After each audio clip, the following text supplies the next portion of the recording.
Hi, this is Bobby Harges. How are you today? Today's topic is robbery, and more specifically, robbery under the Louisiana Criminal Code. In this course, this semester, we will discuss three types of robbery. The first is armed robbery. The second is first-degree robbery. And finally, simple robbery. There are common elements among the three, but there are also differences, and we're going to talk about those in a moment. If we look at the three here, basically this is a shortcut way to try to understand each of the robberies. Armed robbery is a robbery with a dangerous weapon.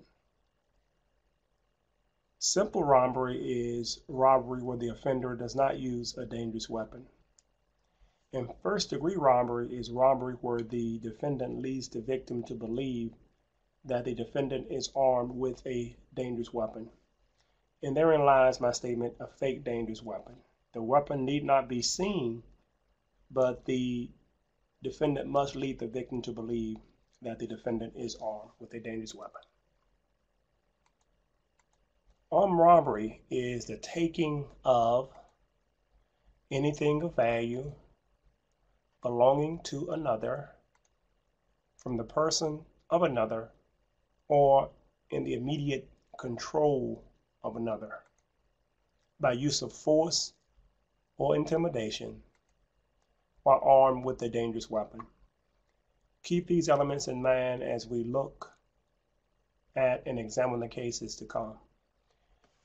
One of the first cases we are going to discuss deals with taking. What is taking? You may recall during our theft and larceny discussion that larceny used to entail a taking and carrying away. But the taking argument or the taking element is no longer required for theft. But as you see here, taking is required for armed robbery. In the first case, we had an individual who basically snatched a purse from the victim, and the victim snatched the purse back. And it's important to realize that the key to this case was the victim's testimony. A typical snatching of the purse.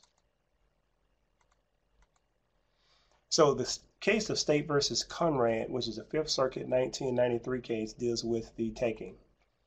In my opinion, this was great screening by the district attorney because the district attorney decided to charge armed robbery and not attempted armed robbery. The defendant produced a gun and asked for the victim's purse. The victim testified at trial that he grabbed my purse off my shoulder. He took my purse and put the straps over his finger. I grabbed my purse back from him. Now this is key because he grabbed the purse and took it and she took it back. In this case, the court said the slightest aspiration is sufficient for a taking. This is a case that discusses taking. The slightest deprivation for the slightest period of time. Note that she said he took it and I took it back. That allows a jury to determine that there was actually a slight deprivation for the slightest period of time and that there was an aspiration. The slightest segregation of the property moved the slightest distance. So as you can see from the Conrad case, the court describes the element of taking. The court said, we are in accord, this is citing State v. Neal, with the trial court's per curiam to the effect that the slightest aspiration of anything of value, the slightest deprivation for the slightest period of time, the slightest segregation of the property moved the slightest distance, is sufficient to satisfy the elements of a theft, which is part of the crime charge. Now, in using that language, the court used that language and applied that to this case, and using the victim's language in her testimony, the court found that the evidence, when viewed most favorable to the prosecution, that the court was of the opinion that the district attorney did prove beyond a reasonable doubt that there was a taking and therefore armed robbery. Is this also a purse snatching? Well, here's a definition of purse snatching. The theft of anything of value contained within a purse or wallet from the person of another or in the immediate control of another by use of force, intimidation, or by snatching, but not armed with a dangerous weapon. So if a person snatches or takes a purse by force or intimidation from the person or the immediate control, that is purse snatching, taking a purse or a wallet. State versus Bird. This was a Louisiana case from 1980, and the issue in Bird was whether or not a toy pistol for purposes of the robbery statute can be a dangerous weapon.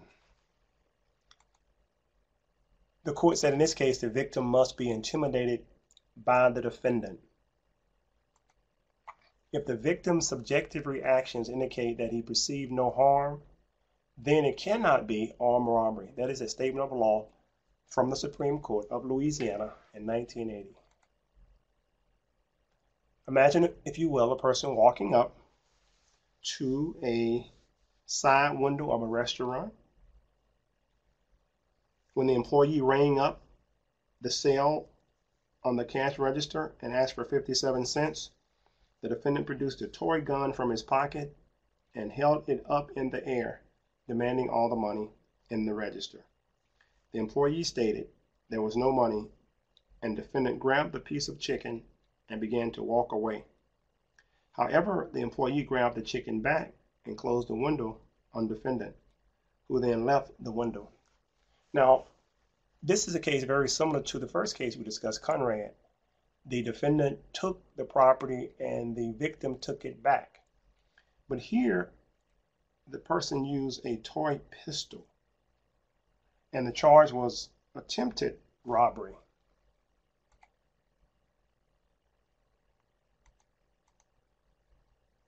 The court said the victim's potential reaction to an instrumentality not inherently dangerous can be considered by the jury in determining whether the instrumentality in the manner used is likely to produce great bodily harm and is therefore a dangerous weapon. Now, the court in this case set aside the conviction for armed robbery, but the court did not set aside the conviction for armed robbery in Conrad. Now, remember, in Conrad, the victim also took the purse back. Could we also say that the victim in Conrad didn't become intimidated, was not in fear of the defendant? Well, we're looking at the Louisiana Supreme Court in 1980, and the Conrad case was a 1993 Fifth Circuit case. Are they inconsistent? Well, they are not inconsistent because they really discuss two different principles. The issue in Conrad was taking. The issue in Bird was the use of a toy gun as a dangerous weapon. So remember, the issues are different, therefore the cases are not inconsistent.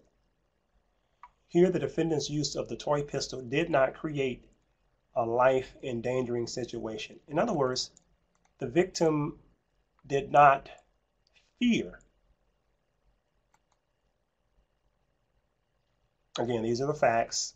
The defendant ordered the chicken. The attendant asked for 57 cents. The one piece of chicken today cost a little bit more than it did back in 1980.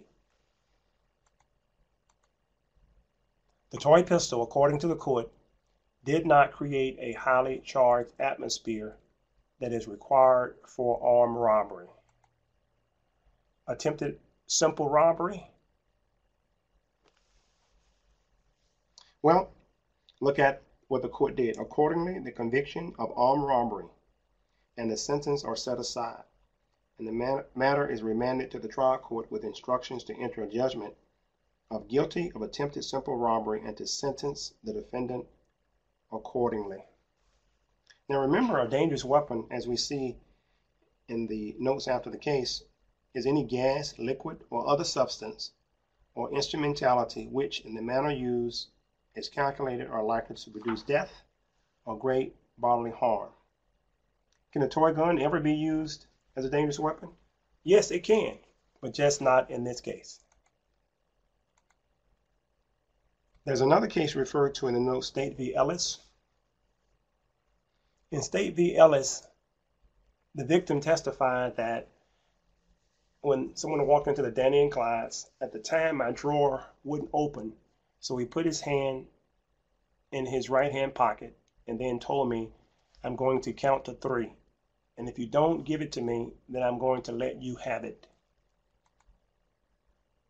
A pocket knife was later found in the defendant's front pocket. Now, at the time of the robbery, there was no direct evidence establishing that the defendant was armed with a dangerous weapon. Now, the State v. Ellis case is a good case to use to discuss the differences between direct evidence and circumstantial evidence. Those students who are taking evidence or who have taken evidence should understand this, and this should be a review for you. Is circumstantial evidence enough? Yes, circumstantial evidence is enough many times. People sometimes think that circumstantial evidence is less convincing than direct, but not necessarily. Circumstantial evidence to be used must exclude every reasonable hypothesis of innocence, assuming every fact to be proved that the evidence tends to prove. What does that mean? Well, with circumstantial evidence, we draw inferences about a series of events. Circumstantial evidence is also known as indirect evidence. The opposite of indirect evidence is direct evidence. Contrary to popular belief, it is possible to obtain a conviction with the use of circumstantial evidence if it is backed up by corroborating evidence and other factual information. Direct evidence is evidence which, if believed, would resolve the issue. For example, the witness says, I saw him shoot her in the head. That is direct information, such that if we believe the witness, we have evidence of the shooting and who shot whom. A classic example of circumstantial evidence, now remember, we are looking at the circumstances and we are inferring what happened from the circumstances. The example would be testimony from a witness who arrived at a crime scene to find someone holding a smoking gun. The person holding the gun could have committed the crime in question, but he or she could also be an innocent bystander. You may say, wait, no, that's a slam dunk. That is circumstantial evidence, because from the circumstances, we did not see the shooting, but we saw someone after the shooting. That's circumstantial evidence. Very strong, right? I think so. The inference is that the person holding the gun shot the victim. A piece of corroborating evidence to support a case against the person holding the gun might come from another witness who testifies to hearing a gunshot seconds before the first witness arrived on the scene, suggesting that the murderer would not have had a murderer would not have had a chance to get away. As with other crimes, the victim's testimony can establish the elements of the crime. That's another point that we get from the Ellis case referred to in the notes. Again, the dangerousness of the instrumentality by reason of the manner in which it is used is a question of fact for the jury to decide.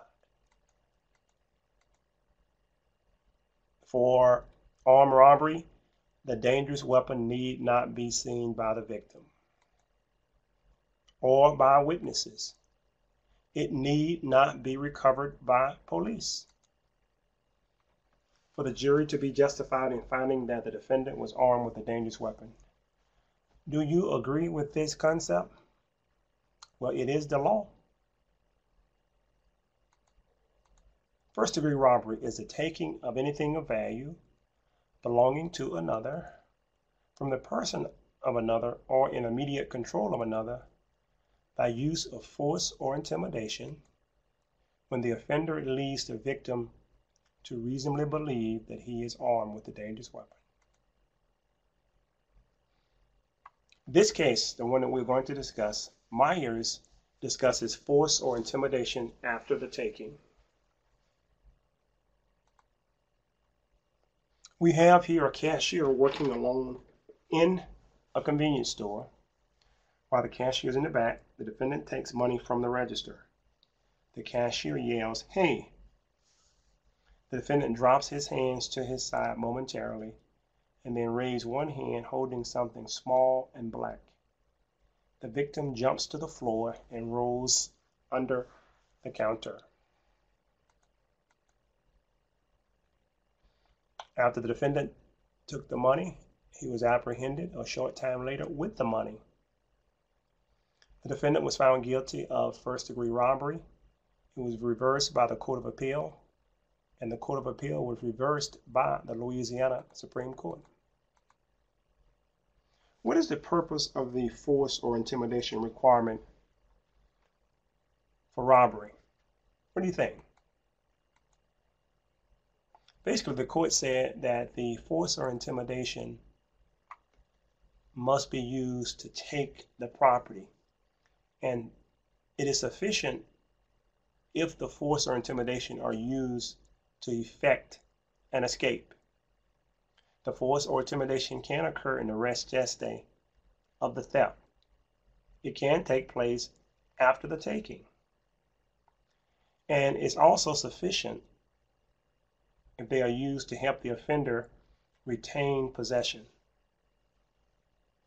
Also sufficient if used to help carry away the property. So basically this case discusses the fact that force or intimidation can be used in the res gestae, either before the taking or after the taking.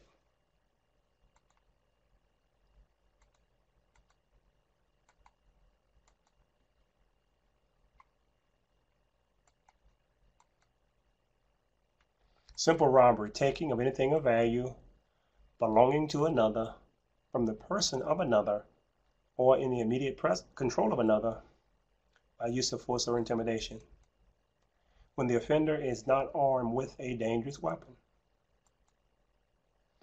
Well, the first case we're going to discuss dealing with simple robbery is the French Quarter hustle. And as you know, and I'm sure most of you, if not all of you, have been to the New Orleans French Quarter. And if you go to the French Quarter, you will attempt to be hustled. People are, basically they're working. You find kids, you find old people, young people, of all races, male, female, etc. And they're trying to entertain you, but they're also trying to take your money. So this is an example of the French Quarter hustle. Here's another example. These people are entertainers, and they are trying to hustle you. French Quarter hustle. They are entertaining you to take your money. They are entertaining you to take your money. They are entertaining you to take your money. They are entertaining you to take your money. They are entertaining you to take your money. They are entertaining you to take your money. But here's the problem with the French Quarter hustle in the context of a shoe shine. You notice here the individual is stooping down, his cleaning materials are near, and the individuals normally walk up to tourists, and it's pretty obvious who tourists are. You can look in the French Quarter and tell who tourists are. And they walk up to the visitor, and to the visitor they say something like, "I bet you $20 I can tell you where you got those shoes at."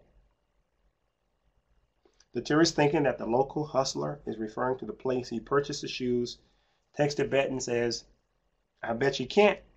The local hustler then states, "You got those shoes right here, right now, in New Orleans, in the French Quarter, on Bourbon Street." The hustler then says, "You lost. Pay up." And everybody else starts laughing because they realize that the visitor has been hustled. The local hustler, after winning the bet, then takes the money and walks away.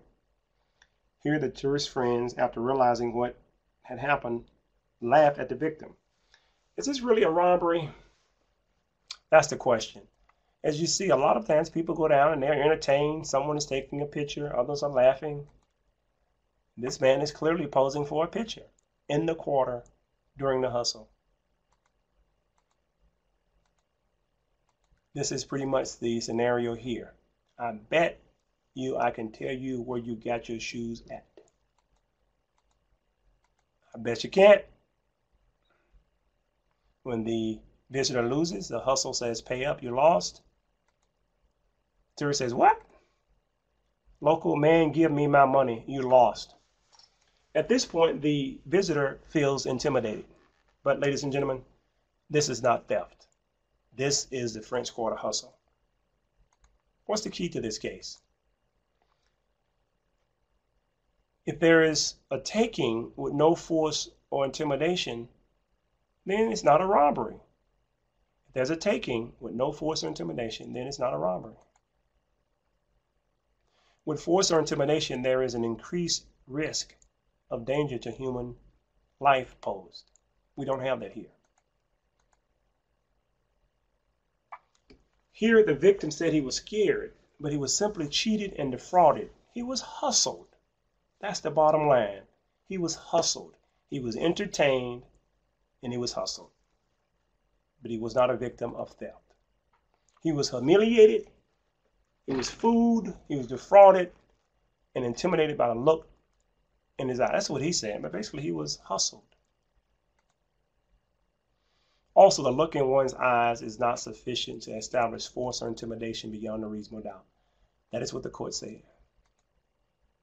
Black's Law Dictionary defines intimidation as unlawful coercion, duress, putting in fear.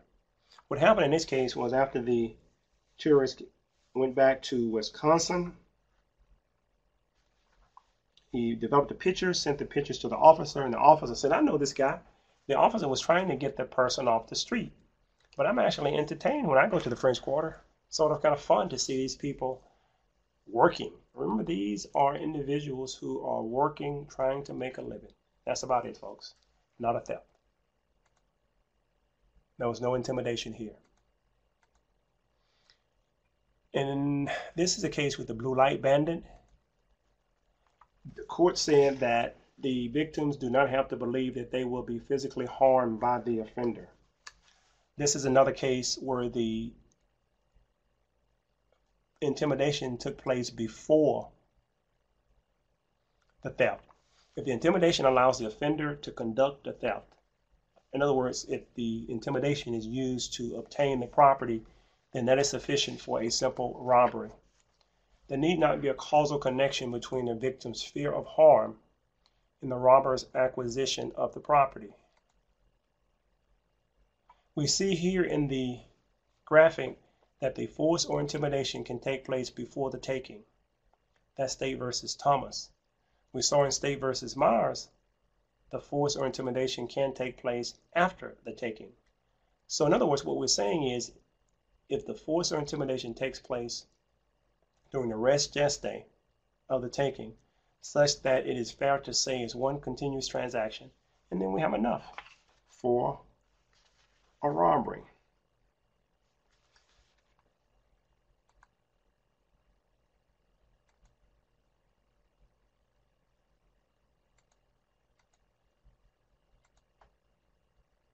Also, the court stated that in Thomas, the victim need not know of the theft at the time of the taking, because if the intimidation rattled the victims and the victims were not aware of what's going on, it is still a robbery in Louisiana if you learn later that a taking took place.